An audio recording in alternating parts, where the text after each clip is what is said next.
Hello, welcome back to my YouTube channel. അപ്പോൾ കഴിഞ്ഞ ദിവസം നിർത്തിയെടുത്തു നിന്നാണ് ഇന്ന് ഞാൻ തുടങ്ങുന്നത്.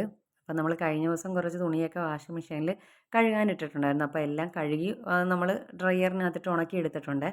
ഇനി ഇത് നമുക്ക് വിരിക്കണം. വിരിക്കുന്നത് ഞാൻ അന്ന് പറഞ്ഞിട്ടുണ്ടായിരുന്നു, നമ്മുടെ പുറകിലൊരു പഴയ വീടിന് പുറകിലായിട്ടൊരു കാർ ഷെഡുണ്ട്. അപ്പോൾ അതിനകത്താണ് നമ്മൾ ആ തുണിയൊക്കെ വിരിക്കുന്നതെന്ന്. അപ്പോൾ ദാ നമ്മുടെ പഴയ വീടും കഴിഞ്ഞിട്ട് അവിടെ തന്നെ അടുക്കളയും സെപ്പറേറ്റ് ആണ്, വെളിയിൽ തന്നെ.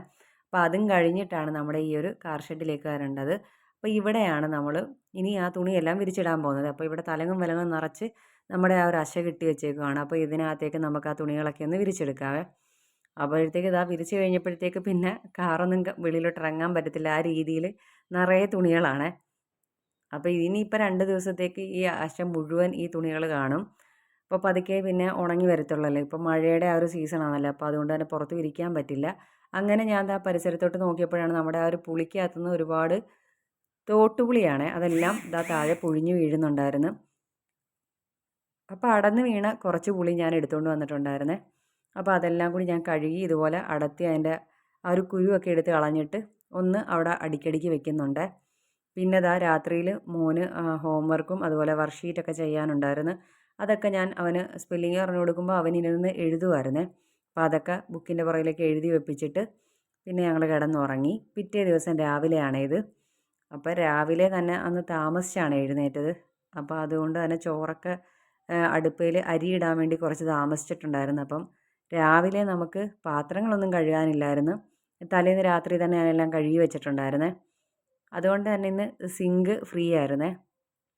അപ്പോൾ എല്ലാം സൈഡിൽ കഴുകി കൂട്ടി വെച്ചിട്ടുണ്ട്. ഇനി അതെല്ലാം നമുക്ക് വെളിയിലൊക്കെ പിറക്കി വെക്കണം. പിന്നെ ഇതാ രാവിലെ മഴയാണ്, മഴയുടെ ആ ഒരു കാലാവസ്ഥയാണ് ഇന്നും. അപ്പം ഇന്നും നമുക്ക് തുണിയൊന്നും കഴുകാൻ പറ്റത്തില്ല. കഴുകിയാൽ ഇനി വിരിക്കാൻ സ്ഥലവും ഇല്ലേ. അപ്പോൾ രാവിലെ ചായയാണ് ആദ്യം തന്നെ ശരിയാക്കിയത്. അപ്പോൾ അതാ ചായ ഇവിടെ തിളച്ച് വരുന്നുണ്ട്.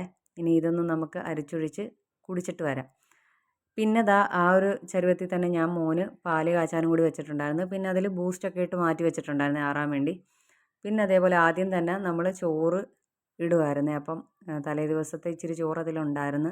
അപ്പോൾ അതൊക്കെ വേസ്റ്റിനകത്ത് തട്ടിയിട്ട് നമ്മളിന്ന് പുതിയ ചോറ് വയ്ക്കാൻ വേണ്ടി ആ കലം ഒന്ന് കഴുകി എടുത്തിട്ടുണ്ട്. അത് സ്റ്റെയിൻലെസ് സ്റ്റീലിൻ്റെ ആ ഒരു റൈസ് കുക്കറായിരുന്നേ. അപ്പോൾ അത് നമ്മൾ അടുപ്പയിലോട്ട് വെച്ചിട്ടുണ്ട് അരി കഴുകിയിട്ടിട്ട്. അപ്പോൾ അതവിടെ ഇരിപ്പുണ്ട്. ആ സമയത്ത് നമുക്ക് ഈ ഒരു കടലക്കറി, രാവിലെ അപ്പവും കടലക്കറിയാണ്. അപ്പോൾ കടലക്കറിക്കുള്ള ഐറ്റംസൊക്കെ നമുക്കൊന്ന് അരിഞ്ഞ് പറക്കി വയ്ക്കാവേ. അപ്പോൾ ആദ്യം തന്നെ സവാളയും പച്ചമുളകും അതേപോലെ തന്നെ ഈ കടലയും കൂടി ഇട്ട് നമുക്കൊന്ന് വേവിച്ചെടുക്കണം. പിന്നെ കൂട്ടത്തിൽ കുറച്ച് മഞ്ഞൾപ്പൊടി ഉപ്പും കൂടി ഞാൻ ഇതിനകത്ത് ഇട്ട് കൊടുക്കുന്നുണ്ട്.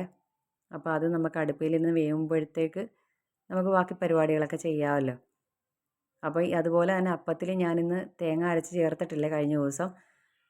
അതും ഞാനിവിടെ തിരുകിക്കൊണ്ട് വന്നിട്ടുണ്ട്. അതുപോലെ ചൂടമീനാണ് ഇന്നും കിട്ടിയിട്ടുള്ളത്. അപ്പോൾ അതും ഞാനെടുത്ത് ഐസ് പോകാൻ വേണ്ടി അവിടെ ഇട്ട് വെച്ചിട്ടുണ്ട്. വെള്ളം ഒഴിച്ചിട്ടിട്ടുണ്ട്. പിന്നെ അതാ നമ്മൾ അപ്പത്തിന് അരച്ച് ചേർക്കാൻ വേണ്ടി രാവിലെ കണ്ട ആ ഒരു തേങ്ങ ഞാനൊന്ന് അരച്ചെടുക്കുന്നുണ്ട്. പിന്നെ അതുപോലെ കുറച്ച് അമരപ്പയറുമാണ് അവിടെ ഇരിക്കുന്നത്. സാമ്പാറിലൊക്കെ ചേർക്കത്തില്ലേ ആ ഒരു പയർ, അതാണ് തോരൻ വയ്ക്കാൻ വേണ്ടി എടുത്ത് വെച്ചേക്കുവാണ്. ഇനി ഇതാ ഈ ഒരു തേങ്ങ നമുക്കൊന്ന് അരച്ചെടുത്ത് അപ്പത്തിൻ്റെ മാവിലേക്കൊന്ന് ചേർത്ത് കൊടുക്കാം. ഇനി നന്നായിട്ടൊന്ന് ഇളക്കി മിക്സ് ചെയ്ത് വെച്ചേക്കാം. ഇനി കുറച്ച് കഴിഞ്ഞിട്ടാണ് ഞാൻ ഇനി അപ്പം ചുടാൻ എടുക്കത്തുള്ളേ. അപ്പോൾ അതുവരെ ദാ ഇതിങ്ങനെ അടച്ചങ്ങ് മാറ്റി വെച്ചേക്കാവേ നമുക്ക്. അപ്പോഴത്തേക്ക് അത് അവരെല്ലാം ഒന്ന് ചേർന്ന് സെറ്റായിട്ടിരിക്കും. പിന്നെ ഉപ്പും കൂടി ഞാൻ ഇതിൻ്റെ കൂട്ടത്തിലൊന്ന് ചേർത്ത് വയ്ക്കുന്നുണ്ട്. അപ്പോൾ ഇതുപോലെയാണ് ഞാൻ ഉപ്പ് മിക്സ് ചെയ്യുന്നത്.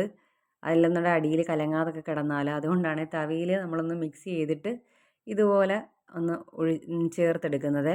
പിന്നെ അത് അടച്ചത് മാറ്റി വെച്ചിട്ടുണ്ട്. ഇനി നമ്മൾ ആ ഒരു കലം അരി തിളച്ചിട്ടുണ്ട്. അപ്പോൾ അത് നമുക്കെടുത്ത് അടിയിലാണ്, ഈ ഒരു കബോർഡിനടിയിലാണ് ഞാൻ ഈ റൈസ് കുക്കറിൻ്റെ ആ പാത്രം വെച്ചിരിക്കുന്നത്. അപ്പോൾ അതിലേക്ക് എടുത്ത് വെച്ചിട്ടുണ്ട്. പിന്നെ അത് ആ മോനെ വിളിക്കാൻ വേണ്ടി പോയി. അവൻ നല്ല ഉറക്കമായിരുന്നേ. പിന്നെ അവനെ വിളിച്ചിട്ട് എഴുന്നേറ്റില്ല. അപ്പോൾ ആ സമയത്ത് ഞാൻ ഓർത്തെങ്കിൽ വീട്ടിനകം അങ്ങ് തൂത്തേക്കാമെന്ന് വിചാരിച്ച് അങ്ങനെ തൂത്തതാണേ. അപ്പോൾ ഈ ഒരു ഭാഗം കാണുമ്പോൾ എനിക്ക് ഓർമ്മ വരുന്നത്, അമ്മമാരൊക്കെ മക്കളെ ഉണർത്താൻ വേണ്ടി ചൂലുമൊക്കെ ആയിട്ട് നടക്കുമല്ലോ ഇങ്ങനെ തട്ടി തട്ടി. അതാണ് എനിക്കിത് കണ്ടപ്പോൾ ഓർമ്മ വന്നത്. അവൻ എഴുന്നേൽക്കാത്തതിന് ഞാൻ മനഃപൂർവ്വം ഇത് തൂക്കുന്ന പോലെയാണ് തോന്നുന്നത്. പക്ഷേ അതങ്ങനെയല്ല കേട്ടോ. പിന്നെ ഞാൻ ആ ഒരു അമരപ്പയർ നമ്മുടെ ആ ഒരു ചോപ്പറിനകത്തോട്ട് അരിഞ്ഞ് ഇടാൻ വേണ്ടി നിൽക്കുമായിരുന്നേ. പിന്നെ അവന് ഞാനിന്ന് ചോറ് കൊടുത്തു വിട്ടിട്ടുണ്ടായിരുന്നില്ല. അവന് സ്കൂളിൽ അപ്പവും കടലക്കറിയാണ് കൊടുത്തു വിട്ടത്. അപ്പോൾ അതൊന്നും എനിക്ക് എടുക്കാൻ പറ്റിയില്ല, കുറച്ച് വീഡിയോസൊക്കെ മിസ്സായിപ്പോയി.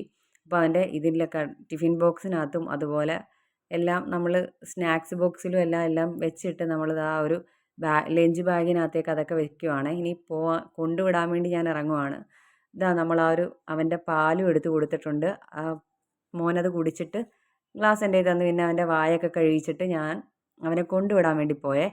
അങ്ങനെ കൊണ്ടുവിട്ടിട്ട് ഞാൻ വന്നിട്ടുണ്ടായിരുന്നു. എന്നിട്ട് വീണ്ടും ബാക്കി പരിപാടിയിലേക്ക് കയറിയേ. അപ്പം നമുക്ക് ചുടാനുള്ള അപ്പമാണിനി ചുട്ടെടുക്കേണ്ടത്.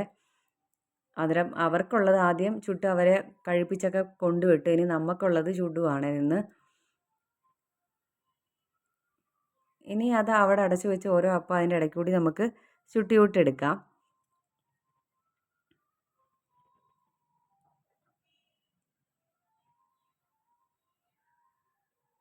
പിന്നെ ഇതിൻ്റെ ഇടയ്ക്ക് ഞാൻ ആ ഒരു അമരപ്പയറിൻ്റെ സൈഡിലത്തെ ആ ഒരു ഭാഗം ഉണ്ടല്ലോ നമ്മൾ കട്ട് ചെയ്ത് മാറ്റേണ്ട, അതൊക്കെ ഞാനിങ്ങനെ നിന്ന് കട്ട് ചെയ്ത് മാറ്റുവാണ്. ഇനി നമുക്ക് എന്നിട്ട് വേണം ചോപ്പറിനകത്തേക്ക് ഇത് കഴുകിയിട്ട് വരിയിടാൻ. അതിനു വേണ്ടി ഞാനിങ്ങനെ അത് ചെയ്തുകൊണ്ടിരിക്കുമായിരുന്നേ. പിന്നെ അതിൻ്റെ ഇടയ്ക്ക് വീണ്ടും അപ്പം ചുടുന്നുണ്ട്. അങ്ങനെ എല്ലാ പണിയും കൂടി എളുപ്പം ചെയ്യുവാണേ. ഇനിയിപ്പം പെട്ടെന്നാണ് അങ്ങ് 12 മണിയാവുന്നത്. അതുകൊണ്ട് വളരെ വേഗത്തിൽ ഓരോ കാര്യങ്ങൾ ചെയ്യുവാണ്. പിന്നെ അതാ അപ്പം കഴിക്കാൻ പോവുകയാണ് ഇനി. ഈ വാതിക്കയിലിരുന്ന് കഴിക്കുമ്പോൾ ഒരു പ്രത്യേക സുഖമുണ്ടല്ലോ. അപ്പോൾ മഴയും പെയ്യുന്നുണ്ടായിരുന്നു. അപ്പോൾ വെളിയിലത്തെ കാഴ്ചയൊക്കെ കണ്ട് ഞാൻ അവിടെ ഇരുന്ന് അതിങ്ങനെ കഴിച്ചേ. പിന്നെ നമ്മൾ മീൻ വെട്ടി അത് പിന്നെ മുളക് കറി വെച്ചിട്ടുണ്ടായിരുന്നു. അതുപോലെ തന്നെ പൊരിച്ചിട്ടും ഉണ്ടായിരുന്നേ. ഇന്ന് പിന്നെ പീര പറ്റിച്ചില്ല. അതിന് പകരം എന്താ നമ്മുടെ അമരപ്പയർ തോരനാണ് വെച്ചത്. അപ്പോൾ അതും അടുപ്പിൽ വെന്ത് വന്നിട്ടുണ്ട്. അപ്പം നമ്മുടെ ഇന്നത്തെ പണികളൊക്കെ കഴിഞ്ഞ് ഇനി ഒരു പുതിയൊരു വീഡിയോ ആയിട്ട് വരാം. അതുവരെ ബൈ.